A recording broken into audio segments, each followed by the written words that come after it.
Good morning, good afternoon, and good evening, people of the world, depending on your area of location. I am Oheto Owazie. I am a legal practitioner in Biafra land.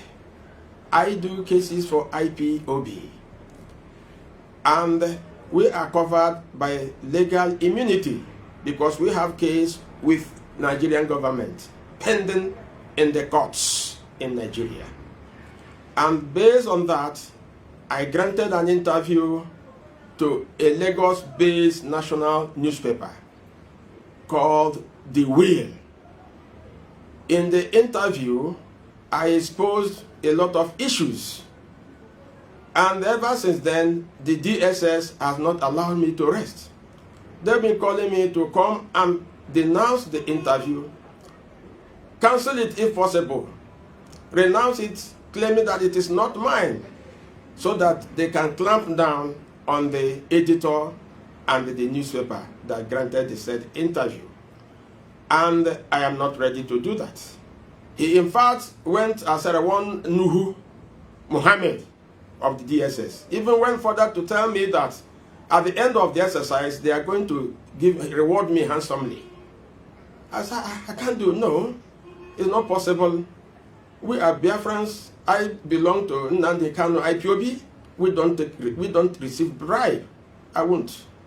Then I kept on playing on him, and the deadline he gave me expired yesterday. I said I'm not coming to DSS office because I know very well if I go there, I will not come back alive. They will kill me because they said that I embarrassed the British government, I embarrassed the Nigerian government, I also embarrassed the governor of Imo State because I spoke the truth. Yes, he said I insulted the British government. And I'm here to stand on my words. What I said are life. I'm not going to retract it. Yes, because I said the British government is one of the most irresponsible and the stupid government I've ever seen in my life. Because when they wanted to pull out of EU, nobody coerced them, nobody fought them, nobody disturbed them. They took their decision and wanted to pull out of EU. And the EU conducted a referendum for them, which they won and pulled out peacefully. There was no war. But in our own case, for the past 50 years, the Biafrans have been struggling to pull out of Nigeria. And the Britain insisted we must remain in Nigeria. And even now, and the British High Commissioner, Catherine Liang, after my interview, she has been moving all nooks and crannies of Nigeria. In fact, she relocated, transferred her office to Aso Rock and started running the affairs of Nigerian government.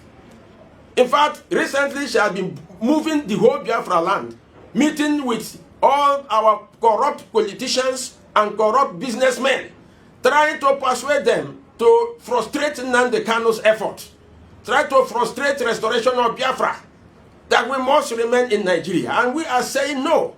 And mind you that Britain caused the First World War. Go back to history.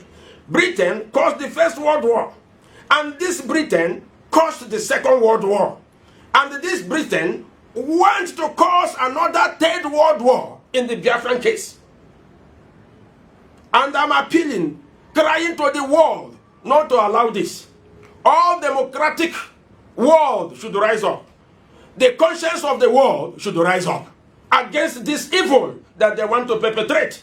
Already, this Catherine Liang, the British High Commissioner, she has had a meeting with the Inspector General of Police, detailing them to kill all Ipob members, which they have carried out recently.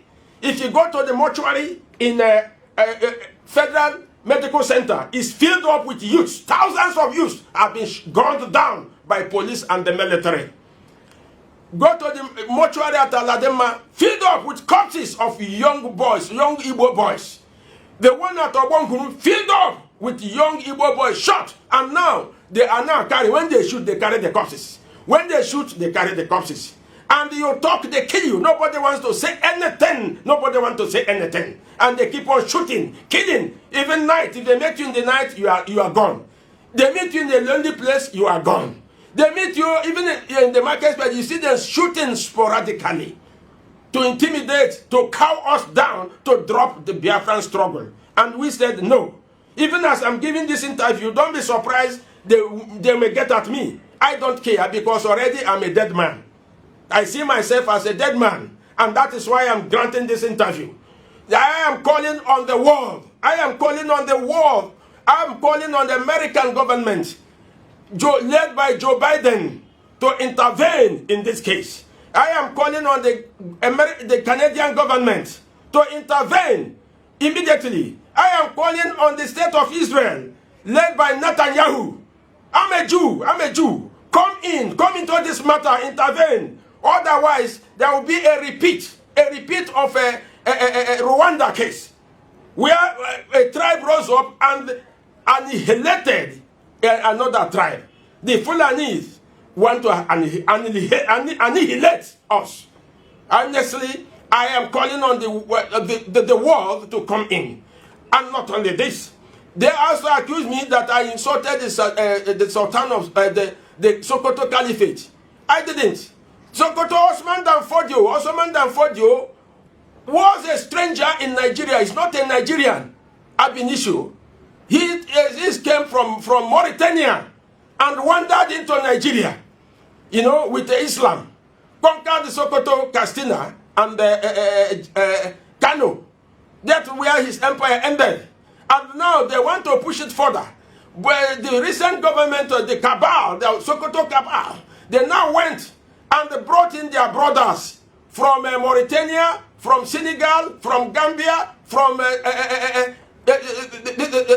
Niger, Chad, Burkina Faso, Central African Republic, to come and invade Nigeria. You have Boko Haram, the same people. You have the bandits, the same people. You have Fulani herdsmen, that's the same people. They have armed all of them with AK-47 to shoot everybody, to kill the indigenous people. You can see what is happening in Benue State.